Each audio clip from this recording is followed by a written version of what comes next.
Good Tuesday morning. This is the Great Basin Fire Potential Briefing, and taking a look at our impacts, we have quite a few. Wet thunderstorms across eastern Utah into the Arizona Strip, not a concern. A bigger concern will be Wednesday, Thursday, some isolated lightning, mixed wet and dry across northwestern areas, or at least northwestern areas of Nevada, right along the Sierra Crest. And then a bigger concern with wind, especially in areas where we have fires currently ongoing in Idaho. Winds coming out of the north behind a strong frontal system, which we haven't seen in quite a few months.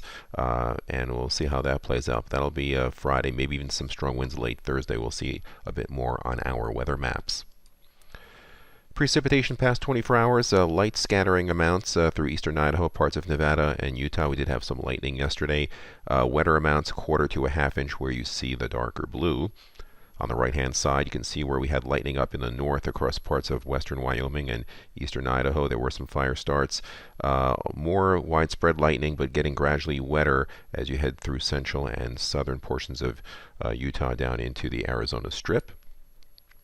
New starts, we did have a few up here in eastern Idaho that were in the vicinity of where the lightning was, and also across parts of central and southern Utah, although most of that fire growth has not been very large. Looking at our precipitation, we've been dry the past 7 days across a good portion of the western Great Basin up into Idaho. Just some wetter amounts across parts of southwestern Utah, getting down to the Arizona Strip. And the past 30 days shows again that dryness continuing across much of our area except for the extreme south. And looking at our ERC conditions, they've been drying out. We see more purple on the map, which indicates 97th percentile across western Nevada, a good portion of southern and eastern Idaho, and even a few spots in northern Utah. So we'll be watching this drying trend very carefully. Looking at satellite imagery with upper level maps, we see a blob of moisture here along the Colorado-Utah border stretching back into parts of Arizona. Still some residual monsoonal moisture. Another little batch of moisture coming through here in response to a weak low that's now developing here over northern California. In the midst of all this, we have an arc of high pressure actually building up across the Great Basin into Idaho. So looking at the weather pattern for today, on the left upper level map shows some leftover moisture here across Nevada and Utah. You can see some lightning with those areas, especially southern Utah, but a mix of wet and dry, maybe more wet. Some drier air punching into southwestern areas. Our dryness levels on the right hand side, this high risk is for lightning over parts of Oregon. Look at weather conditions for today, where you see the green, isolated showers and some isolated thunderstorms with lightning as well, and mixed wet and dry. On the right-hand side, the winds, you see these darker greens, winds in the 20s coming into parts of southern Nevada with that drier air. These little blotches you see here are thunderstorm downdrafts, which could gust briefly to over 40 or 50 miles per hour. On Thursday, ridge builds up off the Pacific coast, carving out a weak low-pressure trough. Part of it has dry air punching in, but there is some residual moisture up in parts of Idaho.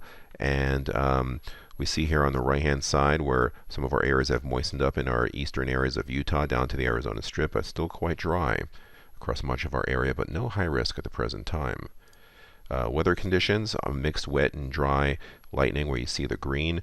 Also a little bit starting up in the Sierra. Have to watch this. This is where we saw our ERC levels at critically dry levels. Fortunately, no major wind going on Thursday across Nevada. In Utah, moderate winds coming in, maybe 15 to 25 in those darker greens. You can see where the thunderstorm downdrafts are across eastern areas. And look up here in Idaho. This is the leading edge of that front that we were a little bit concerned about. Those oranges are wind gusts of 25 to 30 miles per hour. It'll be the following day that we could see a big wind concern. Precipitation from Tuesday morning through Friday morning, fairly light across the area, except for some parts of southern Utah. Further down the road on Friday, we have a pretty strong northwest wind flow pushing in here with drier air. So that's our concern for Idaho. We've issued high risk for winds coming out of the north-northwest. Other areas will be drying on out. And then as we go into Saturday, we see drier air pushing on through. We see our PSA staying dry.